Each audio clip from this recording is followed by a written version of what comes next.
Good morning friends. तर आज आहे 22 डिसेंबर आणि आज आहे माझ्या लग्नाची फर्स्ट ॲनिव्हर्सरी. आतापासून ब्लॉग स्टार्ट केला आहे आणि आता माझं चाललं आहे डोसे बनवायचं काम.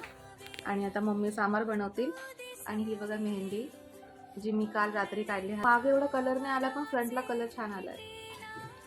Happy anniversary. Happy anniversary. काय बोलशील आज माझ्यासाठी? I love you. गावावरून 1 महिन्यानंतर आलेली ही माझी फ्रेंड सकाळ सकाळ आली मला भेटायला. आणि इथे आहे आमचा नाश्ता.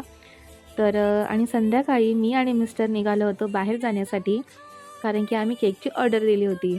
म्हटलं थोडंसं एक राऊंड मारून येऊ आणि येताना केक पण घेऊन येऊ. तर इथे वाटेत आम्हाला लागलं होतं स्वामींचं मठ, तर आम्ही दर्शन घेतलं आणि केक घ्यायला गेलो. इथे छान असं रेडी झालो घरी आल्यावर आणि छान असं सेलिब्रेशन केलं. आणि मिस्टरांना हे बूट गिफ्ट केले आहेत, त्यांना खूप आवडले. आणि पप्पांसाठी होती चिकन बिर्याणी आणि ते मम्मीसाठी होती व्हेज बिर्याणी आणि आमच्यासाठी होती पनीर बिर्याणी. तर बिर्याणी खूप जास्त टेस्टी होती. आणि मिस्टरांनी काय गिफ्ट केलं हे मी नेक्स्ट ब्लॉगमध्ये शेअर करेल. तोपर्यंत बाय.